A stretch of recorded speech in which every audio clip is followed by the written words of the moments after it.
Alright, sir. Today's date is 15th, 8, almost 9 p.m. Eastern Time. Can you tell me what your name is? Yes, my name is Chaz Michaels. Alright. Why did you come to LS? To Los Santos? Sir. Um, well, it was actually a place where I resided before, but I just needed to just move back home, for a couple of years before moving back. So I'm quite familiar with the scenery and the ongoings around here. But it's just I like I'm not gonna lie, I like the weather. Sucker for the weather.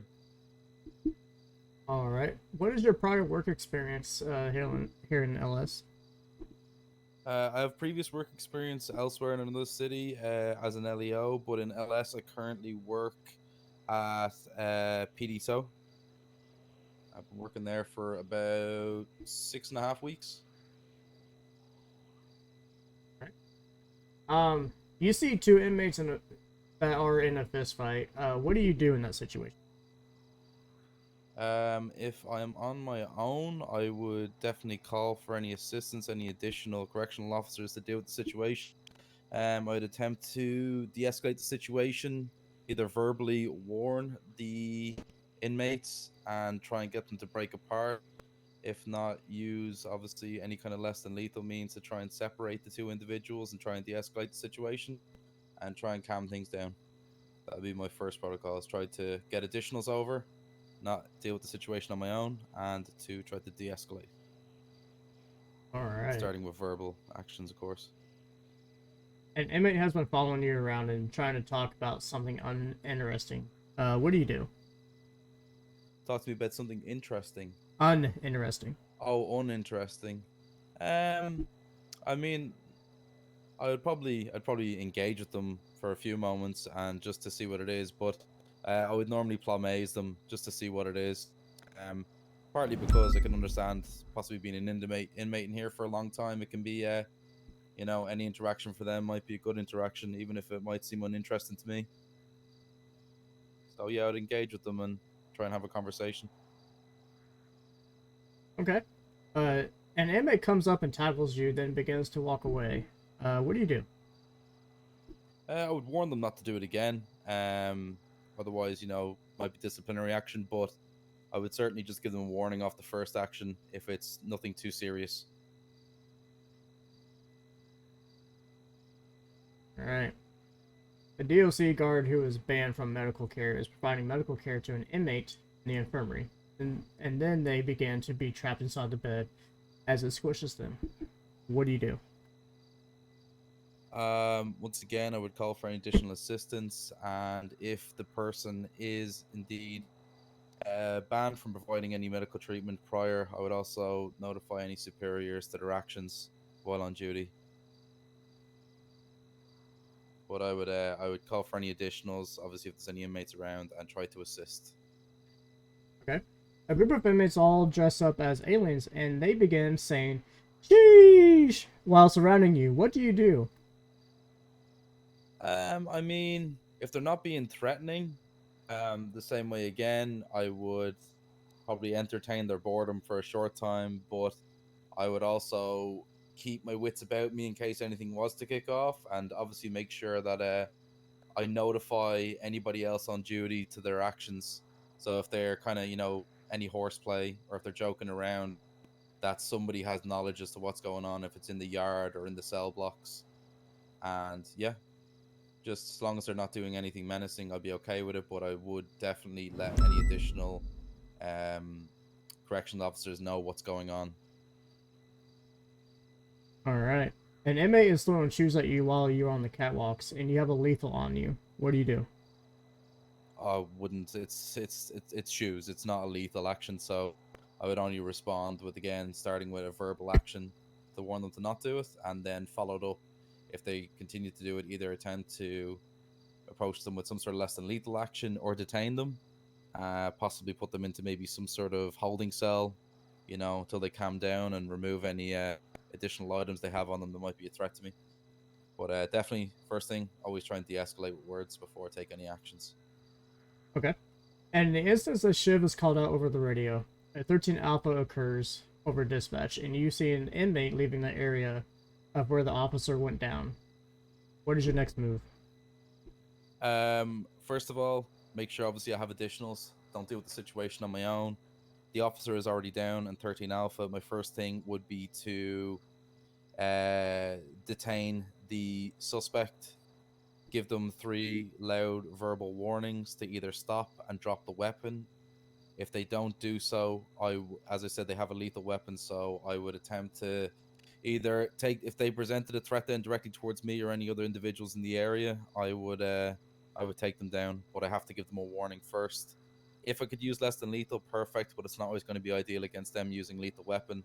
The time it would take for me to change over between a less than lethal to a lethal could be the difference between myself or another member of staff or another inmate getting injured.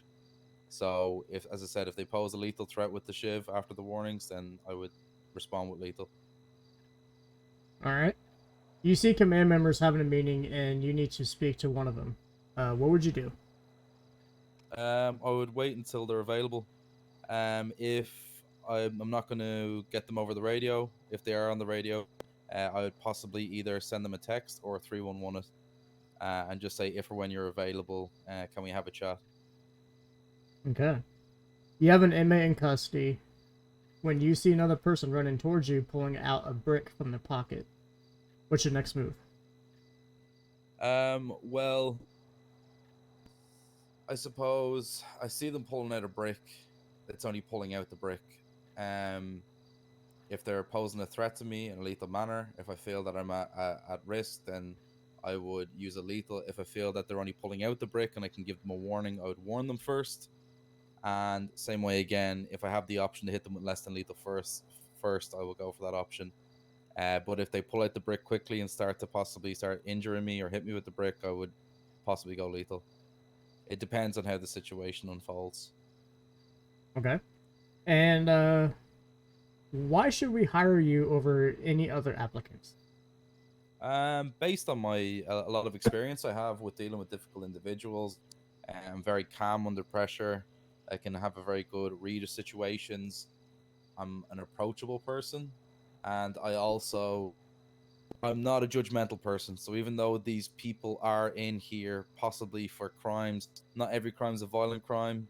Not every person necessarily, but someone could be in here for financial, fraud or something. But they're all people at the end of the day, and they're in here to serve their sentence, and I can understand that. So, as I said, very easy to go on work along with person as well. I work well with a team. I can lead if things are needed, and the same way I have no problems with command and taking orders. I always respect the chain of command.